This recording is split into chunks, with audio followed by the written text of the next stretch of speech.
Western civilization is increasingly under attack by enemies, both foreign and domestic. And I actually think that the threats that we're facing can almost be categorically distilled into the three big things we're going to talk about today. Chiefly, of course, there was another transgender mass shooting, this time up in Canada, led to dozens of people injured, 9 people dead. And that is sort of like the very extreme far left manifestation of, the threat that we're facing, the global Leviathan. It is explicitly trying to harm you. It's unpredictable by nature. It's chaotic. You don't know where it's going to strike. I mean, literally, it could be your neighbors at this point with the way that the grooming has been so syndicated throughout society. You can have well-meaning, normal Christian parents, maybe who even live in Utah, and they think, at least my kid's under my roof. When I was his age or her age, I was out there partying and my kid's safe and he's not doing the dumb stuff I used to do. Meanwhile, he's on his phone and he's like getting groomed. He's watching like weird pornography, and all of a sudden he decides that he's a transsexual. Then perhaps he's experiencing symptoms of depression, which led him to seek out that community where he was groomed in the first place. Maybe he gets on SSRIs, he turns into a zombie, sprinkle in a little cross-sex hormones, and all of a sudden you have somebody who is like literally a potential perpetrator of a mass act of violence, and every day that they do not go about that is like pretty much something of a miracle. When you're talking about a person who is in that mental and spiritual state, then biologically you are inundating them with these chemicals. It's just a very messy situation. And so that's kind of the explicit threat domestically in terms of you're a patriot, you're trying to solve this, you're trying to right the ship. You have almost these like sleeper cells, again, syndicated throughout society, that every day, wherever you are, whether it's pumping gas at a gas station, you're dealing with some of the more enriching components of society, you're sending your kids to a school, there is this like random dice roll, a random number generator that something like horrible is going to happen, and there's no obvious solution, at least at the national political level, to how we actually go about solving these problems, which themselves were created by deliberate policy decisions at the national political level. So there's that part of it. Then there's also the other side of that, where we are dealing with this domestically, of course, but what about the foreign threat? You have obviously mass third world immigration occurring both legally and illegally, and you have this maybe more alarmingly happening through the legal process, because these people come over, they're on visas, they become citizens or something, now they're voting, and they vote not to forward the interest of the American patriot, forward even the interest of like objectively just well-placed American dominance on the world stage, sovereignty, what have you. It is actually only to embolden the political project, which again is chiefly responsible for that far-left extreme manifestation of terror and threat to normal, well-meaning American patriots. And so you're getting hit on both sides there. Then, what do you have kind of in the middle? People who otherwise maybe are in your life, they're voting Republican, they're like good people. But now, because of the availability of drugs like marijuana, I mean, it used to be like you would have to go, I imagine, I've actually in my life never smoked weed, but I imagine you would have to go to like pretty shady spots to go buy it, do whatever. Maybe you had like a cool stoner friend. I don't know. The point being now, you can get it like delivered to your house. When I drive on the highway in Michigan, I see billboards like, hey, literally press like 7 buttons on your phone. You can get marijuana delivered to your house, edibles, THC, like gummies, stuff that is existing in an intensity in terms of the experience it provides that was unthinkable a few decades ago, let alone at such an ease of access.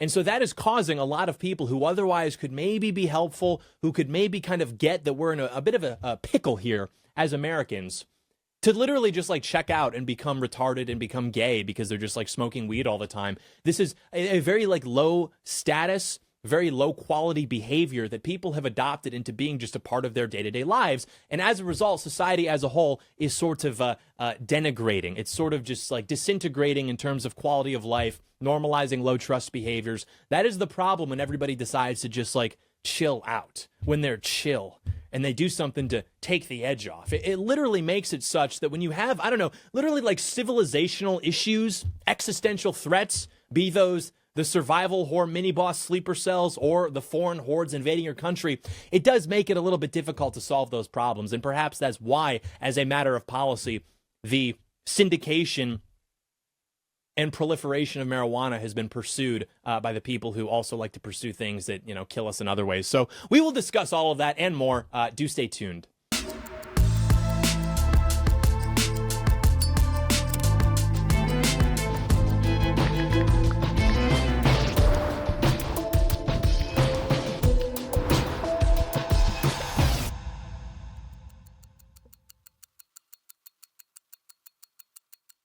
Hello there, ladies and gentlemen. Welcome to the John Doyle Show. We have so much to discuss today.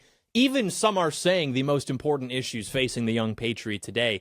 And we want to start actually with the marijuana thing, because I think that this is sort of indicative of a lot of things maybe you've even seen as a young patriot that are happening to people in our generation, where you have guys who otherwise have like very promising futures just sort of like give up and kind of check out. And maybe it's overblown in the sense that some people who are just destined to check out, I mean, I'm not making a predestination argument necessarily, but there are certain kinds of people who are maybe just more likely to slip through the cracks, not be ambitious, what have you, and then maybe they are naturally more drawn to just like smoking weed and chilling out all the time, perhaps even to ease the anxiety they may experience having made those decisions for the rest of their lives. But it is interesting that there is kind of a new wave of rejecting this kind of marijuana use, people discussing more openly the issues surrounding it. I've heard this anecdotally with people I know personally. I even see this now being reported in the media, whereas growing up in the 90s, 2000s, 2010s, the entire culture was very pro this behavior. It was like kind of edgy. It was like cool, just like chilling. It's just a freaking plant, man. And now people are, I think, are starting to realize that it is actually not so simple. So there was a Politico article which read, "The New York Times editorial board calls for guardrails for marijuana after backing legalization." The editorial board walked back its years-long support for marijuana legalization in a Monday editorial, writing that the U.S. has recently gone too far in accepting and even, and this is key, promoting its use. So in the piece, the editorial board conceded that some of its past positions on legalization no longer hold up, including its initial assessment that marijuana addiction and dependence are relatively minor problems, especially compared with alcohol and tobacco. I hate this is actually, if I could distill my entire opposition to marijuana, why literally, I can put my hand on a Bible right now, I have never touched it in my entire life, which actually, it was from an impulse that I had very young, which I couldn't understand how to articulate. I remember hearing about marijuana when I was in like 5th or 6th grade, and something about it and the way that it was discussed was just extremely off-putting to me, because it seemed to me like people thought that they could be like total, basically just like losers. I mean, and I don't even mean that in the sense that like they're not achieving. They're just like not interesting people. They have no like love of life. They have no interests. But because they're going to like get this like plant and they're going to like smoke it, it's like really like cool, man. We're like being like edgy and badass. Meanwhile, me and my friends were a little bit more interested in our schemes and getting up to mischief and shenanigans. And we always viewed that kind of stuff as like a way to supplement having fun when you couldn't come up with something fun to do anyway. So I was always very against it just because of that. I didn't really care about like the health effects or the consequences. I just viewed it as a way for people who are unexceptional and boring to somehow like cope with that, basically. And then I remember Daniel Tosh actually had a line, which I then embodied as my own, because I thought it was like a perfect encapsulation of sort of my feelings about it, which was, this wasn't even his line. Remember that show Brickleberry? Remember that? I'm going to date myself a little bit there. I think it had like 2 or 3 seasons, but Daniel Tosh had this show on Comedy Central, Brickleberry. It was like an animated adult comedy that took place at like a national park. But anyway, he voiced a bear character, and at some point, some guy was like, "Hey, bear character, you want to go smoke weed?" And Daniel Tosh, voicing the bear character, said, "No, because I'm not in the 6th grade and I have shit to do." Now, granted, at the time, I was in the 6th grade. However, I felt like I could kind of resonate with that, where it's like, yeah, dude, like, what are we doing? We're just going to, like, check out, take the edge off, man. So I never got into that world. I'm very happy that I never have, because as this is saying, this is like the big problem. When people try to make an argument against marijuana consumption, they can only appeal to people in the language that we're familiar with pertaining to substance abuse, substance overuse, which is like health problems. Like, hey, it's bad for you. And so if you're saying, okay, marijuana is bad for you, the obvious rebut is going to be, what are you talking about, dude? Everybody drinks alcohol. Pound for pound, drinking alcohol, whatever your units of alcohol versus like units of marijuana, when you do marijuana, alcohol is probably going to increase your likelihood of like physical ailments and health issues more so than marijuana. Tobacco is probably the same, though I think that's overblown. So it's like, how can you win that argument then? If you're saying this is bad because it's unhealthy, well, we have a lot of things in society that are completely unhealthy.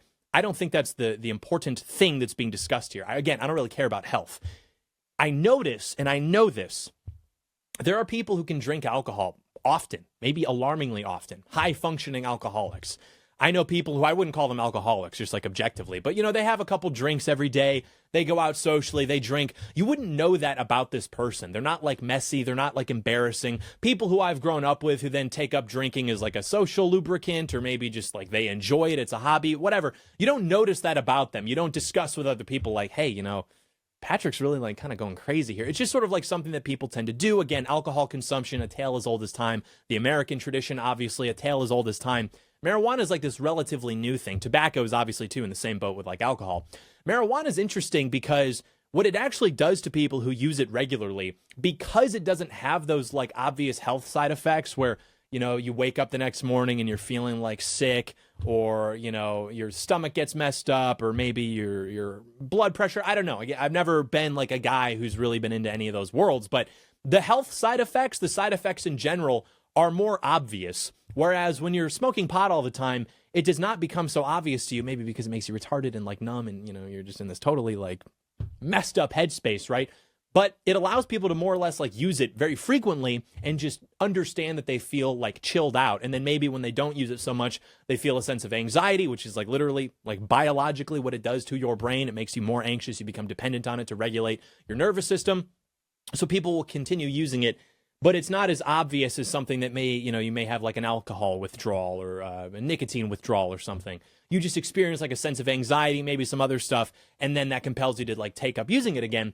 But the actual thing that it does to your just like day-to-day quality of life, I would argue is a much scarier kind of effect. And again, I don't trust the New York Times to be able to have a conversation about sort of like actually living versus just like existing as this like biomass, this organism that is breathing, taking up oxygen, taking up space, consuming calories. Like that is a separate conversation that I don't think people want to have because it's inegalitarian by nature. But that is true. Like I know guys who are larger than life. They have a love of life. These are just great people. And maybe they drink too much. Maybe they smoke cigarettes. Maybe they do other stuff sometimes.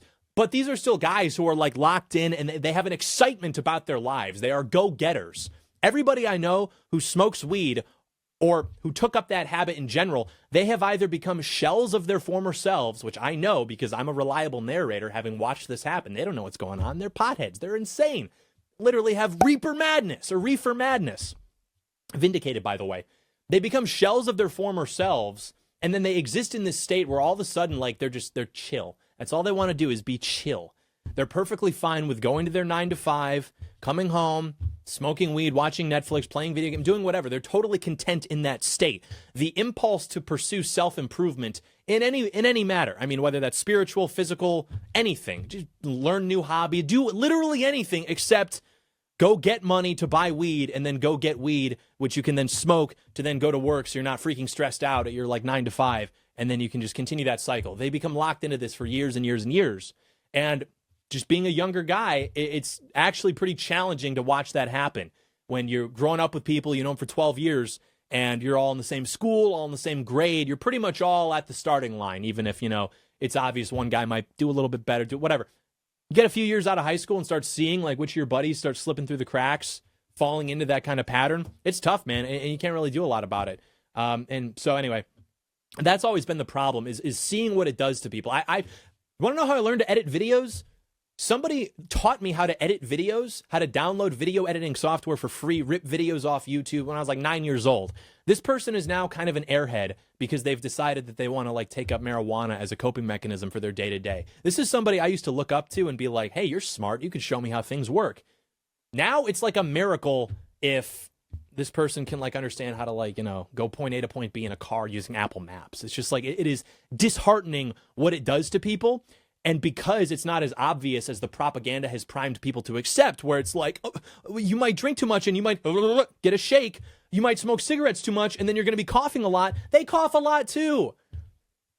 So this is going to be something that is going to take probably decades to undo. The same way that, smoking, insofar as we're conceding that's something you shouldn't be doing, took decades to get people to change their attitudes on. I don't think alcohol consumption, I mean, people are drinking less now, but that's not really a health thing. It's because they're antisocial.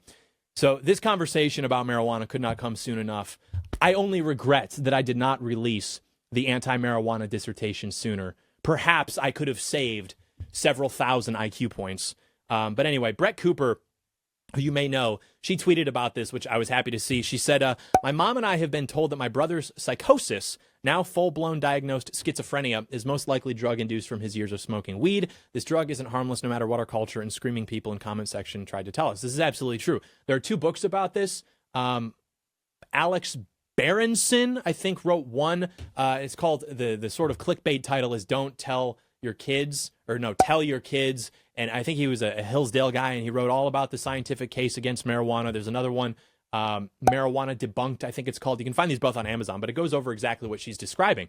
Even aside from what I observe and know it does to your day-to-day, sort of your experience with life, how it just makes you totally check out, which is something that I've always been very averse to. I think that's like just a disgusting way to live. Putting that aside, it does literally induce psychosis. It does literally induce schizophrenia. I have seen this happen. And I wrote about this on Twitter that I've seen this happen. And then some retard was like, well, you're using anecdotes to describe what you saw, and you can't do that. That's not evidence.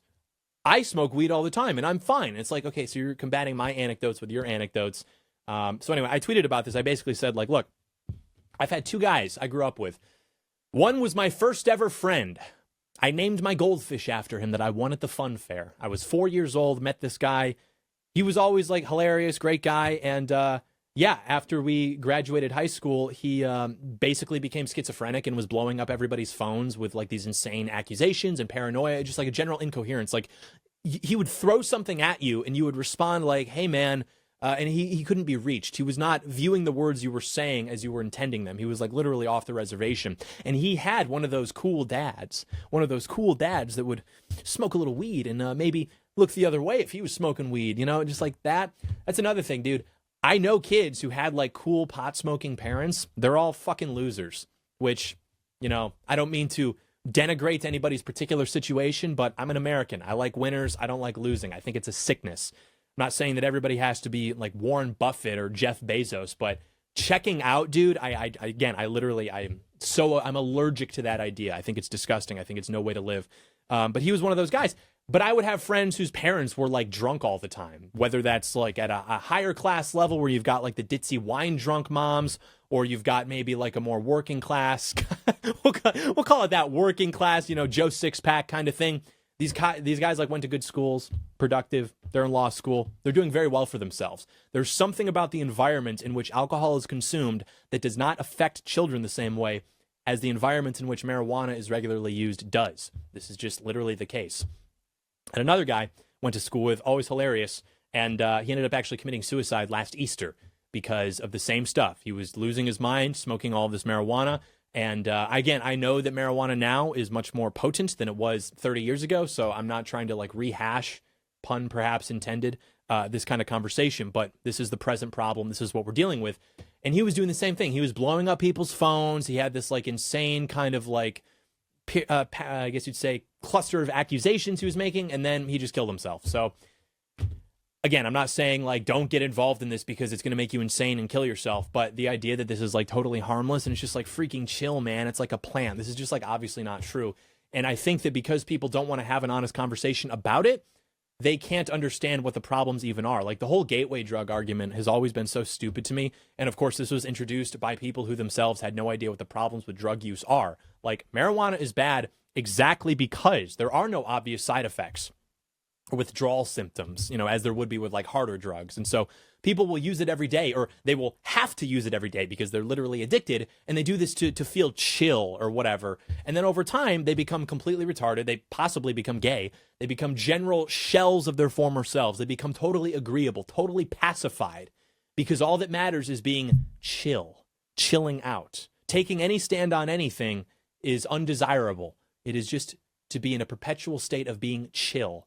And then they'll tell themselves that some like high-performing white-collar guy who occasionally does coke at like an office party, he's the real drug abuser. Or at least I'm not doing that. It's like, all right, dude, whatever you want to say. Matt Walsh had a good tweet about it too. He said, any rational discussion about the dangers of marijuana use is impossible because potheads refuse to acknowledge that the drug has any downside at all. They truly believe that marijuana is somehow the only drug in the universe that has no dangers associated with it. They're living in a weed-induced fantasy land, clinging to their favorite drug like a religion. That's absolutely true. Even when I was tweeting about this yesterday, I had some guy, you know, reply to me, and he was like, marijuana is a plant. Nice try. What do you mean try? Do you see what's happening? So he already has cast me into his paranoid pot brain mythology where he's like, nice try. You're not going to trick me. I'm going to keep smoking my plant. You can't. I'm tweeting. I'm fucking tweeting. 18 million Americans are abusing marijuana. It is reefer madness. At least 5 times a week they're doing this, compared to 6 million in 2012, under 1 million in 1992. 41% of young males with cannabis-induced psychosis develop schizophrenia within 3 years. This is a problem, dude. The biggest mistake, I love Donald Trump. I think he's done a fantastic job. That's undeniable. The biggest mistake his administration has made thus far is reclassifying marijuana from Schedule 1. It needs to be Schedule 1, dude. We do not want to normalize low-quality behaviors that make people into low-quality citizens, that make communities into low-quality communities. When I have to walk outside and smell marijuana smoke, it makes me an imminent danger to myself. It is disgusting. I hate it. I hate what it symbolizes. I hate what it does to people. I hate the culture that surrounds it. I can't think of a single thing to say about it that is redeeming other than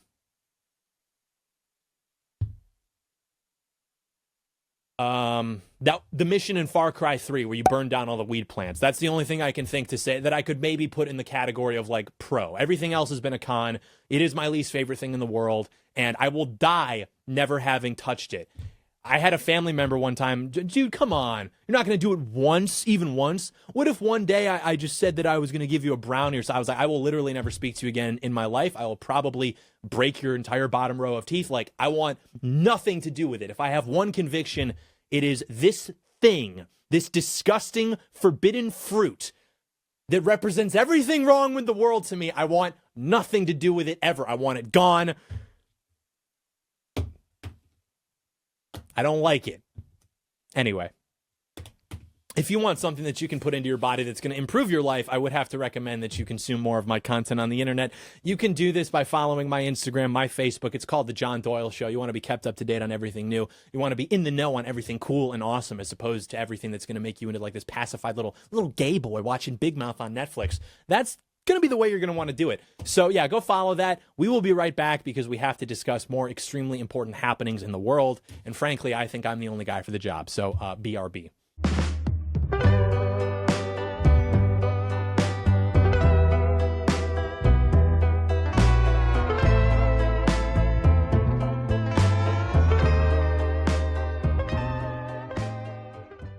All right, ladies and gentlemen, we are back on the program, unfortunately, to discuss yet another instance of mass violence perpetrated by a transsexual.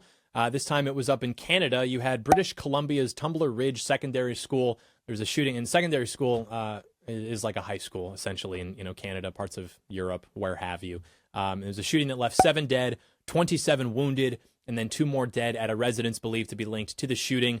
The killer was a 17-year-old named Jesse Strang, who identified as transsexual. This was a man who believed that he was a woman and began this identification, so far we understand, at 15 years old. This person was taking heavy doses of SSRIs, which, if you're at all familiar with what those do to you sort of biochemically, I know that we've discussed this before when talking about mass shootings. First of all, the SSRI model of the brain, the chemical imbalance model of the brain, is not true. Even recently, it was conceded to be not true. The research upon which it is based is inaccurate. It is not actually true that, depression is caused by some kind of chemical imbalance that can then be righted by doing this sort of SSRI technology. So that is a pharmaceutical theory that the sooner that is done away with, the better. It is obviously not true that, depression is just something that happens to you. It's a disease. It is obviously caused by circumstances which are external to you. Perhaps you're dissatisfied with your environment, your stage at life. This is your brain's normal response to things that are going on. And, my favorite little fact on this is that creatine actually outperforms SSRIs in clinical trials in terms of reducing symptoms of depression, which is to say, just like maybe stop being inside and literally just go outside and do something. Maybe you'll feel a little bit less upset about things. So anyway, the Tumbler Ridge shooter was apparently on 280 milligrams of sertraline, which is an SSRI, which is, I was told, a reckless dose of this particular drug. Then you add to that 2 milligrams of a D2 dopamine receptor antagonist taken on a random schedule, add to that psychedelic drugs, add to that cross-sex hormones. Yeah, you are literally creating a recipe for disaster. from a purely biological scientific perspective. And so local police referred to this shooter as gun person, which I thought was maybe one of the most incredible things I've ever seen in the history of like recorded media. That includes the deceased gun person. Okay. And then separately, do you know the gun person's relationship to the... Where you have an instance where obviously this person has taken up arms, has killed maybe classmates, high school-aged children in general, and we're going out of our way so as to not stigmatize the community to which this individual belongs by using a word which has maybe never even been uttered in the history of recorded media, gun person, rather than gunman. Gun woman? What are you talking about, dude? Gun person. So this is just the latest in a long string of these kinds of shootings, these kinds of terrorist attacks. Of course, you may remember we had the Nashville Covenant Christian School. You had the Minneapolis Annunciation Catholic School. Charlie Kirk was obviously assassinated by a leftist, we'll say, person who was into transgenders. So anyway, this instance was done by this 17-year-old. They had a Reddit account, which was Jesse Boy 347. It's pretty active in trans subreddits. Was talking about identifying as fictional characters, just very, very bizarre stuff. You know, it's one thing to like watch a Ryan Gosling movie and be like, he's literally me, versus I was reading some of this guy's like Reddit posts and he was talking about like little, you know, cartoon characters and been like, ooh, I wish I could be small. It's like, what? Like, you're just like not going to make it, dude. You need to be institutionalized. They had a public YouTube account, Jess 347 or Jess 347, which was filled with transgender insignia, guns, stuff like that. And the family, I understand, were avid hunters. Jesse was something of a gun enthusiast. He went to the gun range often. Red flag here. I guess he used an SKS. I saw a video of him shooting a Desert Eagle. Very like Reddit tier gun selection. Very Reddit tier taste in guns. My heckin' Desert Eagle like Deadpool. My heckin' SKS. Like, this is just, again, there are red flags that I could have detected here, which unfortunately the law is in little position to do about. But like, you kind of just know what this type of person is. And I will say, it is heartening to me to see that this has once again ignited the conversation about what we're supposed to do with this very recent phenomenon in America. Because as much as we like to do this, you know, oh, haha, Canada, you guys are polite. Oh, haha, British people, redcoats. As much as we like to do that, I understand brother wars are always fun when indulged in, you know, lightheartedly. But it is very, I like to see that when something happens like this in Canada, in Europe, it's a little bit different. We treat it a little bit differently than if something like this happened in India or China. Like, we understand that we all kind of are in a similar existential struggle right now as islands of Western civilization. You know, I understand that Canada has its own culture and history, and I love the Canadian people. I love the Canadian history. No qualms there. I like seeing that, though. I like a sort of recognition. We can kind of set off all that like PC tribalism. We set it off to the side and understand that when this stuff happens in Canada, when this stuff happens in Australia, England, wherever, it is happening more or less for the same reasons that it's happening right here in our own backyards. And so I do like to see that. And also, just, I guess, a little sidebar on that, just if it informs your experience with your navigation of reality. We often hear all the time about how America was doomed to fail. All of this stuff that's happening in America is happening because our Constitution was written by liberals. And it's like, okay, dude, if you remember, I don't know if you remember, if you're familiar at all with the founding, the Constitution, I guess, was liberal. It was left-wing in the sense that it was revolutionary. It was breaking free from the British Empire. Okay. The conservatives at the time, do you remember where they went? They went up to Canada. They were like, nope, we want to stay loyal to the crown. Canada's more libtarded than we are. So how do you square that? If America was doomed to fail because we broke free, we were the revolutionaries, why is Canada more libtarded than we are? Why are they less equipped to deal with this problem than we are in America? By the grace of God, we still are somehow able to conjure some kind of pushback and public ire to these instances. Whereas in Canada, what are their public representatives saying? They're saying it was a gun person. Like, they're just totally cocked, which, again, if you're in Canada, I don't mean to say that to demoralize you. I'm just saying from the perspective of America, like, we've still got a little bit of time that we can work with here. And these kind of religions have more or less usurped the traditional religious role, obviously, in America, in Canada, anywhere in the Western world where Christianity was typically holding this kind of mantle in the mind of the public. And I don't like to do the whole, like, dude, like, leftism. When you really think about it, it's like a religion, man. Like, I don't really like to do that so much, but it is true that man is going to have a certain impulse to pursue what we would call religion. correctly oriented, this is going to lead him to Jesus Christ. But when it's perverted, it can lead him to fill that vacuum, that God-sized hole with other things. And I see this very clearly in this instance, in the reaction, particularly from the guy, saying gun person, where you kind of understand that, like, these people don't actually value human life. They value what they worship, which is to say, like, gay race communism. And insofar as in the pursuit of that, there are casualties, they more or less view that to just be like the cost of doing business. It makes me think of like the Aztec human sacrifices, where they were obviously like very enthusiastic about like ripping people's hearts out because they believed that maybe it would bring, I don't know, rainfall or a bountiful harvest. They viewed that to be the cost of doing business. Perhaps undesirable, but the cost of doing business, even though I don't think that they would regard it as undesirable. I see that in America. I see that in Canada, where you have these mass acts of violence perpetuated by this class of person. And nobody can bring themselves to acknowledge, like, hey, maybe this is like actually like not a good thing, whether it's with transsexuals or whether it's with, minorities going around killing people. No one can bring themselves to acknowledge in a conversation of mass acts of violence. Look at who's doing the disproportionate amount of mass shootings in the sense of going into a place with a gun, going into a school with a gun and just opening fire. Look at who disproportionately is responsible to mass shootings in general. Shootings where I think there are 4 or 6 or more victims. Black Americans, it's like nobody wants to have that conversation because ultimately they view that vector to be itself righteous and just, which is to say we need to keep doing gay race communism, and anything that happens in pursuit of that may upset the sensibilities of like normal American Christians, white Christians, that's like more or less just the cost of doing business. And in more insidious cases, perhaps we even like that. Perhaps that's even the point. This is a state that worships minorities, be those ethnic minorities, sexual minorities, what have you. The same way that in like a traditional Christian monarchy, nothing would be done at scale. There would be no laws. There would be no at-scale cultural decisions that were made without first asking, how would God think of this? What would Jesus Christ think about this? It's the same thing in America, except we think, what would sexual minorities think about this decision? How are ethnic minorities going to think about this decision? That nothing is done at scale without first asking that question. And that's, of course, why they have the pride flag, right? The pride flag recently added, and recently, last 2-3 years or so, I'm sure it existed in earlier iterations, but it wasn't more mainstream until the last few years. Instead of just the normal rainbow, they added, of course, the baby blue and baby pink rose, I don't know what you would call that, with the white, adding, of course, the transsexual thing to the pride flag, which if you actually look at the history of the transsexual flag with those colors in particular, the person who designed it literally said that they did so exactly because those colors are associated with baby boys and baby girls. Maybe don't read into that too deeply. But then just in the last couple of years or so, they added the black and brown stripes to it, which I thought was interesting. And they say they're doing that specifically to include, like, gay black people, gay trans people. And to me, it's like, I don't know, like, is that not already included by the sort of like, race-blind gay flag itself? Like, the rainbow? Like, are those colors Roy G. Biv? Is that not already encompassing those kinds of identities?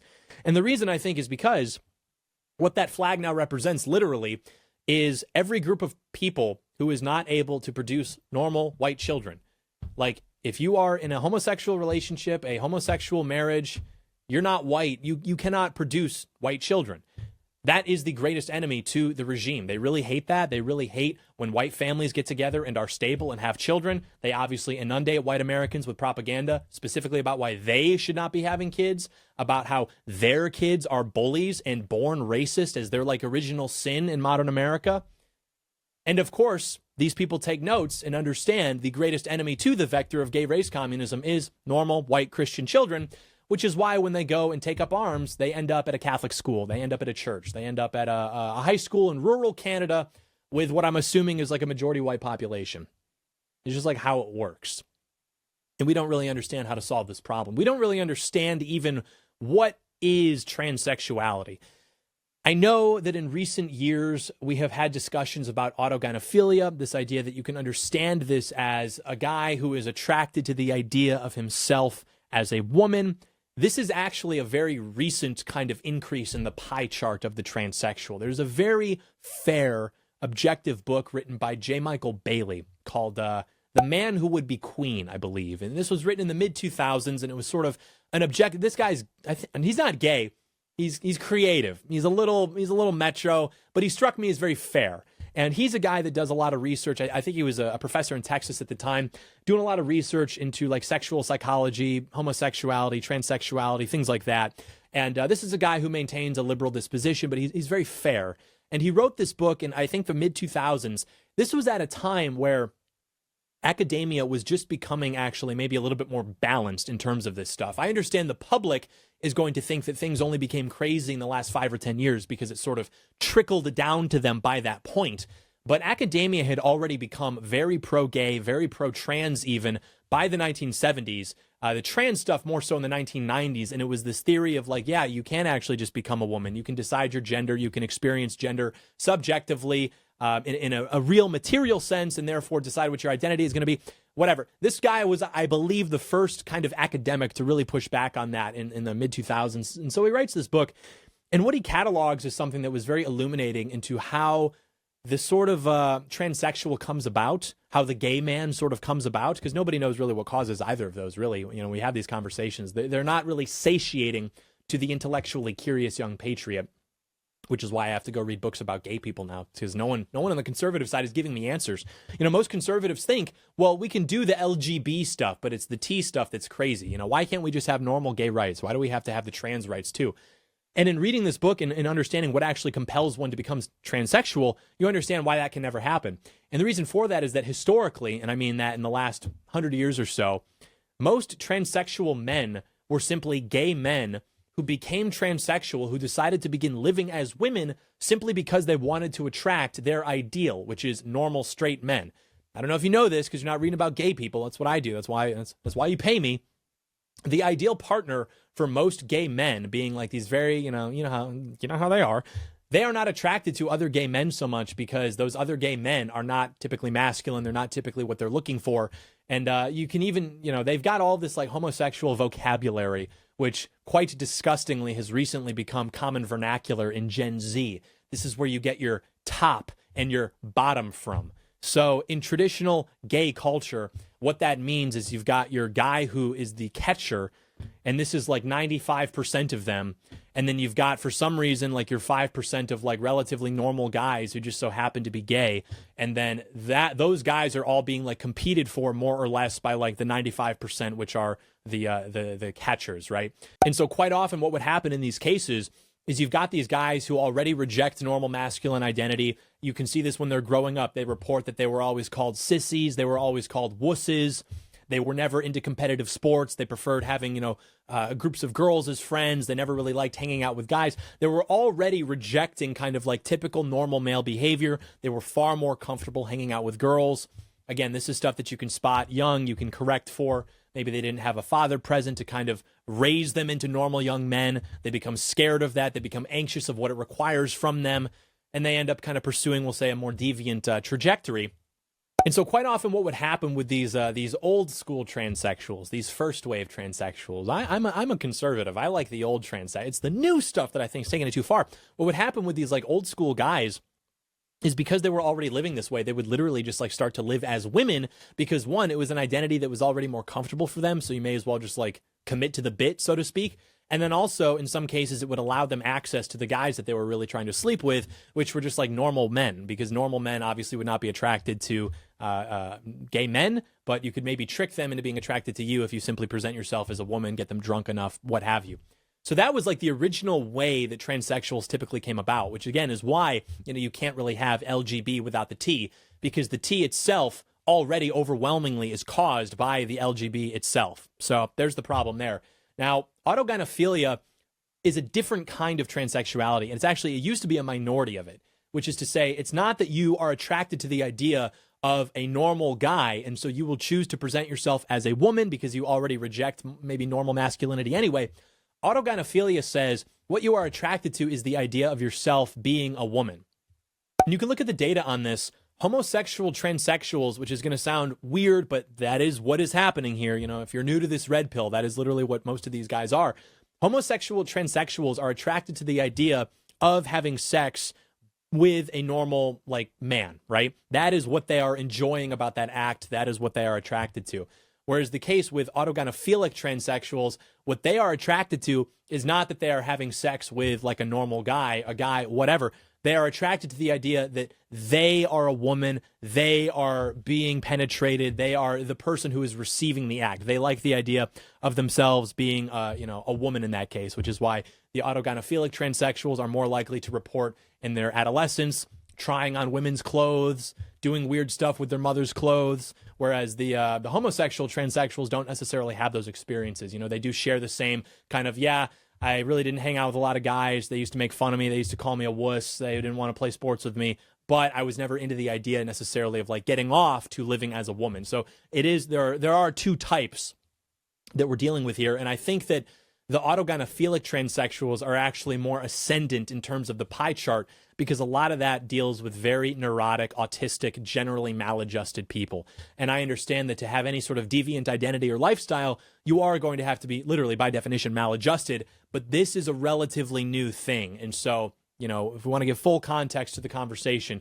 you have to discuss both sides of it. But in terms of this kind of stuff, the mass shootings, the violence, the suicides, I think a lot of that can be better explained by the autogynephilic transsexuals because you do have these like autistic, very neurotic young guys who maybe they aren't hanging out with people at school. Maybe they're lonely, they're isolated, they don't quite fit in, and they find these communities online and they literally are groomed by other transsexuals into adopting these lifestyles. They will literally black market, smuggle hormones to them, and they get to be a part of this like freaking wholesome community where I get to be small. I get to be small and I'm wholesome. And it's like, you take a bunch of autists and now you start giving them like black market hormones.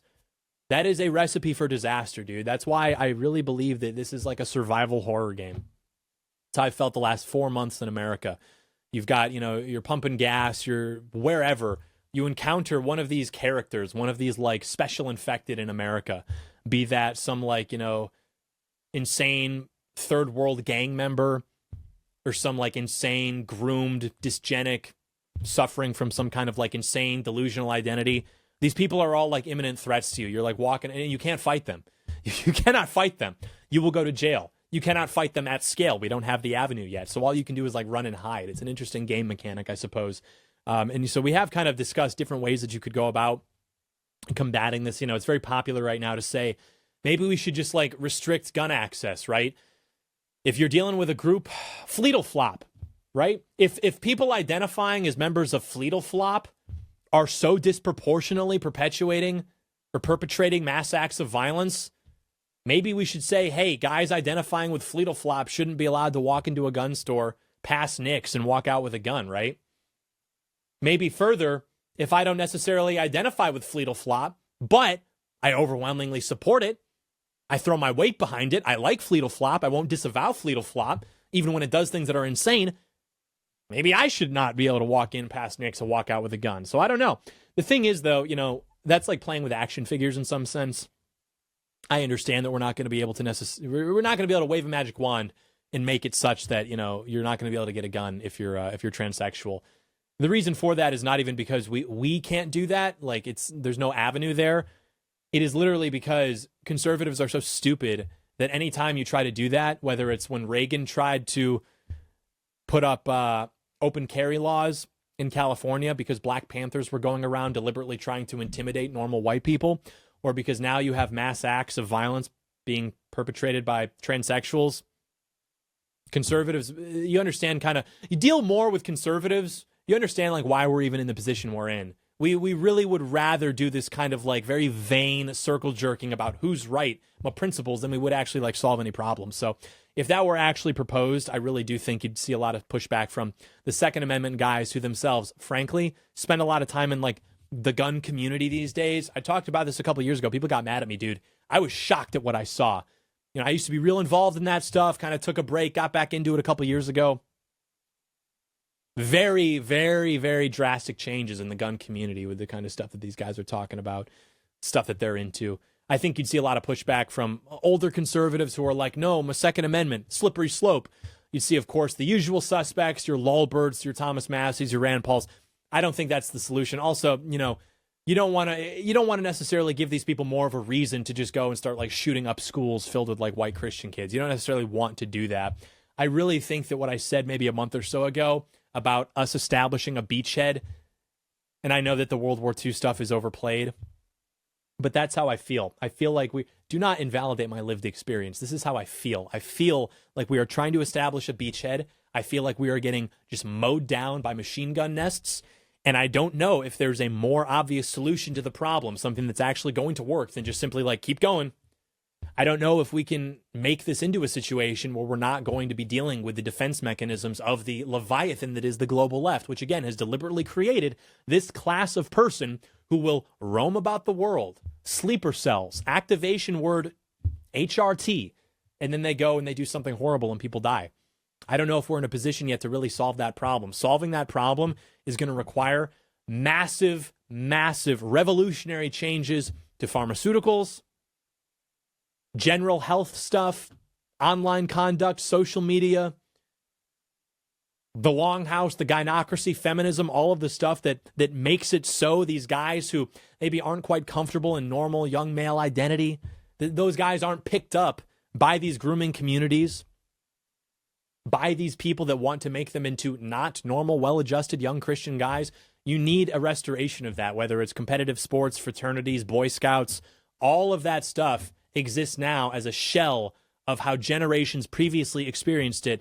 And I do believe that that is intentional. I do believe that there's a reason, that there's a certain scrutiny that goes after that kind of stuff, whereas there's all sorts of other things in this country which are very harmful to a lot of people, and they get a pass. I think that's for a reason.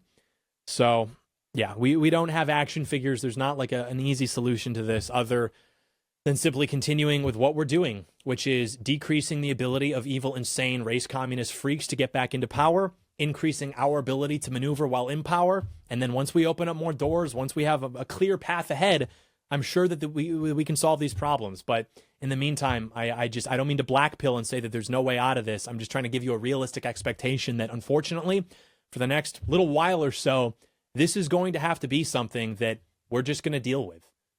You know, this is being an American in the big 2-6. Evil things are happening because we have allowed our country to become evil. And unfortunately, it's going to require a lot of work to get ourselves out of that situation, to get ourselves to a point where your kids, your grandkids don't believe that this stuff ever happened in the first place. It's going to take quite a lot of work. So in the meantime, I guess we just kind of have to keep our heads down and keep praying and just keep doing what we're doing because they are afraid. That's the white pill. That's the good news. They are afraid. They are on the back foot. That is why insane things are happening.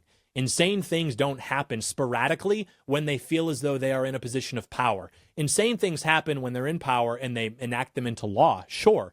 But in terms of like terrorism, terrorizing people, activation word, killing our guys, that stuff happens when they feel that they are threatened. And so perhaps they actually have a reason to feel that way because we are being successful and we are winning and we are moving the ball down the field. So again, I'm absolutely not saying, well, I guess this is just happening and we can't do anything about it. Again, I am trying to temper your expectations to say, do not demoralize, do not despair, do not blackpill because this stuff is happening.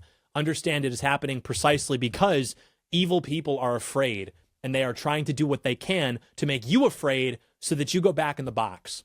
And we can't go back in the box. So pray for the families, pray for the victims, pray for our country, pray for every brother in the world whose civilization is currently facing these threats, be those foreign and domestic. Once we get all of these problems solved, we can go back to the brother wars, and I look forward to it. I look forward to participating in wholesome anti-Canada, wholesome anti-Norway sentiment. It looked like so much fun 30, 40 years ago. We don't get to do that because the threats we're facing are existential, and they're facing all of us. So in the meantime, just keep fighting and literally never surrender. And that's the only way forward. Donald Trump, we've triggered the boss fight. And the system that we're up against is not just playing offense. They obviously have defensive mechanisms in place, be those legal with judges, be those at the street level with violence. We know this. We are fighting a very sophisticated multi-front war against perhaps the most sinister and sophisticated power apparatus which has ever existed against American patriots. So do not despair. We're going to win, but in the meantime, you're going to see a lot of ugly stuff, such as the nature of warfare. But if you want to see some stuff that's not ugly, I do have to tell you, you can go actually to blazetv.com/Doyle and you can get $20 off when you use code Doyle right now. That is as low as $8 a month. Join the annual plan. You can be a part of a great movement of American patriots that is actually shaping the conversation, telling the truth, which is something that maybe is a little bit needed right now. So go ahead and do that. BlazeTV.com/Doyle. We will be right back to talk about yet another threat facing the ascendant patriot class. BRB.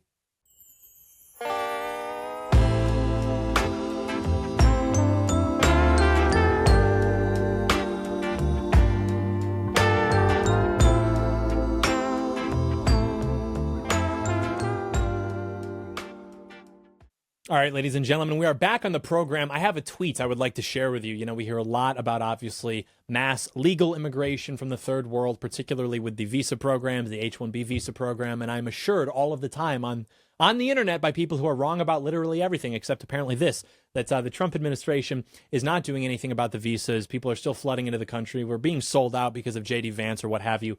Here is a tweet from a Mr. Jazveer. Hold on. Never surrender. Singh. Okay. He says that his U.S. visa was denied under 214B. He says the reason was weak ties to India. Irony, I run a company in India, employ people in India, pay taxes in India, and have built everything here over the last 13 years. Apparently that is not enough proof that I'll return to India. I'm more committed to India than your process is to logic. Mr. at USA Ambassador to India and your team, if this is your bar, either your definition of intent is broken or your evaluation process needs serious review. Train your New Delhi consultant teams better. P.S. They check social media now, too. A friend just said next time delete your tweets on the U.S. and NRIs. Yeah, so literally giving advice on how to scam and how to cheat the system. Delete your tweets. If you want to get in, it's like, okay, dude, before the interview and then your visa gets approved. Okay, so thank you for telling us that so that we know how to better deal with this moving forward. And look, there's obviously a lot that we could say about this. This is something that we've been dealing with for quite some time. We've seen more recent developments in a way that's ultimately positive, I think. And it's like, if you're looking at this situation objectively, again, we're in the Big 2-6, and you've got this dance that's more than real. You're drinking Brass Monkey, and it's just like how you feel. You're putting your left leg down, your right leg's up. You want to tilt your head back. You want to finish the cup. And, you know, it's not exactly like a walk in the... I mean, you've got MCA. This is with the bottle. D's going to rock the can. Ad Rock, it's nice with Charlie Chan. We're offered Moet, right? And we don't mind Chivas. Wherever we go, we're going to bring the monkey with us. And Ad Rock is going to drink 3. Mike D, obviously, you know, we know what the case is there. But Double R is going to foot the bill, most definitely. Like, I can promise you that. And so I'm going to drink Brass Monkey, and I'm going to rock well. And I even, you know, I usually don't talk about this, but I have a castle in Brooklyn, and that's just where I dwell. So we're very happy to be a Patriot in the Big 2-6. We don't care. Sorry. Doors closed. I'm going to just do nothing except be obnoxious and blast my obnoxious music. And yeah, sorry that you can't get in. I don't know why you're going to hate from outside the club. You cannot even get in because of J.D. Vance. Thank you, Mr. Vice President. Anyway, that's going to be our program today. Thank you so much for watching. God bless you. God bless America. Pray for the global patriot. He is under attack. We will see you back here on Friday for the big Q&A. So get your Q's, because I have been told that there will be A's to correspond to those Q's. Do the math. All right. Bye.